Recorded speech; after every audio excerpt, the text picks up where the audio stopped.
Hello guys, Horn MMA 13 here with a quick last minute prediction for UFC Fight Night Moreno versus Albazi. Now we're going to get straight into fight number one. Mike Malott versus Trevin Giles. Now Mike Malott is shit, not a good fighter. When he fought Neil Magny, I'll be honest with you, I wasn't on the hype train even then.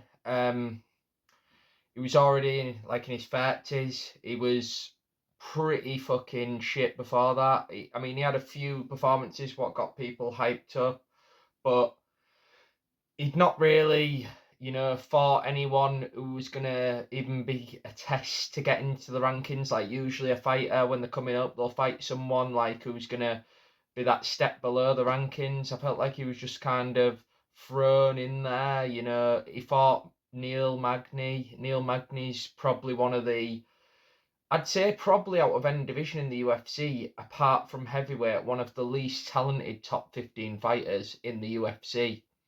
And proof of that is that even Ian Gary actually looked pretty good in that fight because Ian Gary's very, very boring. Ian Gary's not looked good since that fight. And I think he's got like one performance bonus in 8 fights that he's won, Ian Gary. I'm sorry anyway, that's the end of the Ian Gary slander. Fuck Ian Gary. But yeah, back to the point. Mike Malott, he's not really gonna go anywhere in the UFC. Trevin Giles actually has a win over I've got it right here in my notes. Roman Dolidze. But also people forget, man, as Joe Rogan had said, that he was quite good, in the past when he fought Mike Malott because he actually beat him in a grappling contest. And Mike Malott is quite good on the ground, a lot of people say, and he actually beat him, like I said, in that. And I feel like Trevin Giles, like I said, he's got that win over Rome Dolidze, exactly to my point. That's a better win than anyone on Mike Malott's record ever. And I know that Mike Malott took some time out as well in the past from his MMA career because he wasn't quite dedicated, so that's never a good sign. And I just feel like this could be the end of the road for him. I feel like once you get beat by someone like Trevin Giles in your own country, you're not going anywhere. And I think that's exactly what's going to happen. I think Trevin Giles is going to be a bit too slick on the feet for him.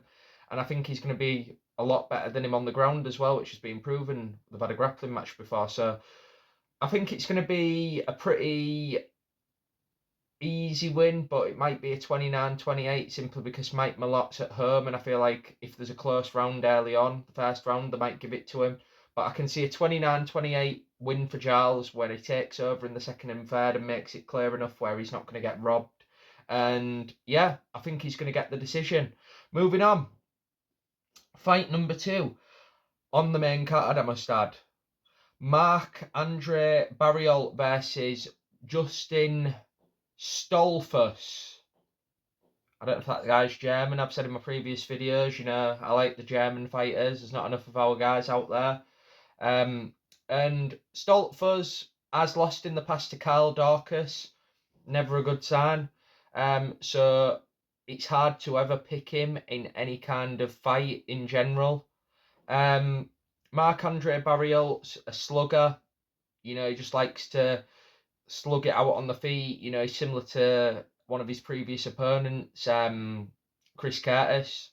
So he's not really particularly got much technique. He just likes to throw and he likes to put pressure on you and he likes to see who's tougher. It's like kind of a dick measuring contest when he fights. So I feel like when he's fighting someone like Dustin Stoltzfus, he's kind of a grappler at heart.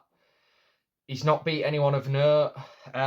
In my notes here, I have put that he's got good jiu-jitsu and good ground game, but I feel like when you're fighting someone like Marc-Andre Barriault and he's at home, you're going to have to get it to the ground, and that's the problem here. I don't feel like he's got the physicality because Marc-Andre Barriault is quite stocky, he's quite a strong fighter for the weight, and I feel like you have to be a pretty talented wrestler to take him down because he does tend to, get up close. He doesn't fight at range where you can think about it, where you've got time to think about shooting your takedowns. You're going to have to throw some shots and then kind of shoot in, take him by surprise. And you're going to have a bit of physicality. And I feel like, he's a bit of a string bean, a bit of a beanpole, is Stoltzfus, so I can't see that happening. And I do see a finish coming here in this fight because he's been finished many times before. Stoltzfus, he hasn't got much of a chin. He's been finished by elbows, hooks in the past in his recent fights. And I can see Marc-Andre Barriel actually getting the finish in this fight. I can see it coming in the second round by just overwhelming Stoltzfus against the fence. He's probably going to panic. He's going to be like, shit, what do I do here? He's probably going to go for a lazy takedown, and then I can just see him ground and pounding him. Similar to the Curtis Blades, Jelton Almeida finish. I can see that kind of finish happening where he just starts throwing hammer fists while he's trying to go for this takedown after already being lit up against the fence, and then just getting ground and pounded out for the finish. And I see that coming in the second round. So yeah, second round finish for Marc-Andre Barriel. Moving on to fight number 3 on the main card. Ariane Lipski versus Jasmine Judavicius. Now, Judavicius, I just think is way too experienced. I'm not going to take too much time on this fight because my camera's not got much time on it. Jasmine Judavicius, she's experienced, she's hot. DM if you want to. The DMs are open, Jasmine. And I think she's got too much for Lipski. Lipski's, I think she's like 30. She has got some good wins, but she's not fought anyone at the level of Judavicius. Judavicius has fought Tracy Cortez in the past, went 3 rounds with her, didn't look out of her depth, and she's proved she's in that top echelon of the division. And I just feel like she's going to have too much here, and I feel like the road to victory for her in this fight is by grappling, dominating on the ground. So I see a decision happening here, and it being pretty dominant, and a 30-27 for Jasmine Judavicius. Judavicius. Moving on. Fight number 4 on the main card. Kyle Machado versus Brenson Ribeiro. I'm sure Brazilians just make up names. Brenson, I've never heard that name before. Brenson, I think, is going to get this pretty easily. Kai Machado is a glorified Biggest Loser weight loss contestant. Everyone's going on about the weight loss journey that he's had in like one of those stupid like liberal promotional videos, like, look what a journey, it's UFC. He's coming down in weight, and I feel like he's going to gas in this fight because he was literally a chubster. Like, he looked like Gaziev when he was at heavyweight. He's lost to people like Dontel Mays in the past. You cannot pick him to win a fight.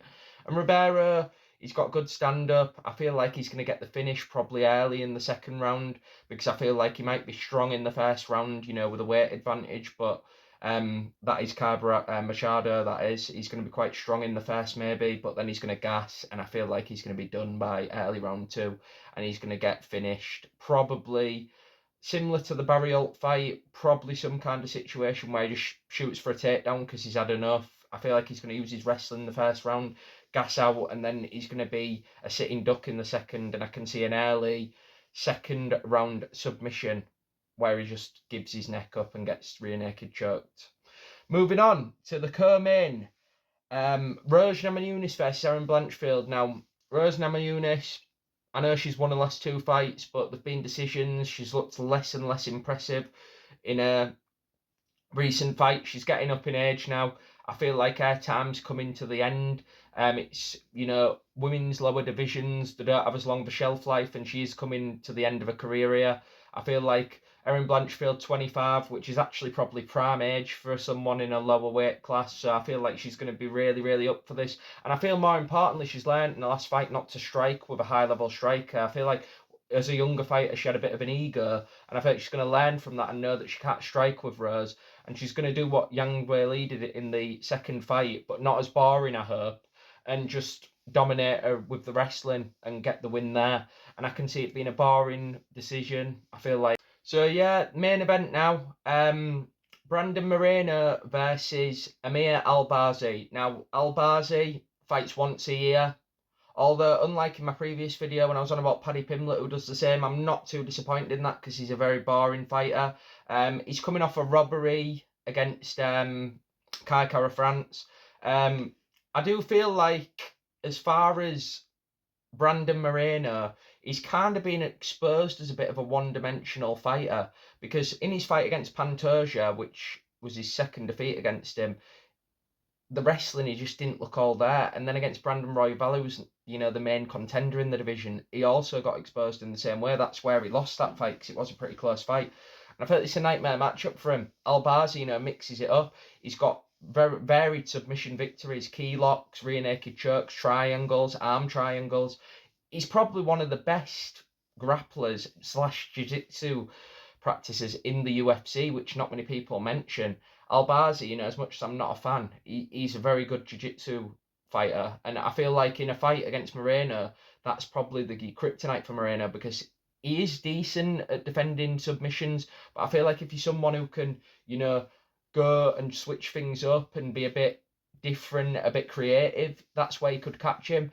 And I know you don't see many finishes at flyweight, but I do feel like Albazi's got a chance to get this one done inside the distance, because I feel like Moreno's at his least confident he's probably ever been, losing against Pantoja and then losing also against Royval, who he'd beat in the past. You know, it's very, very hard to come back from 2 defeats for anyone, even if it's at the top level against 2 of the top fighters in your division. It's hard.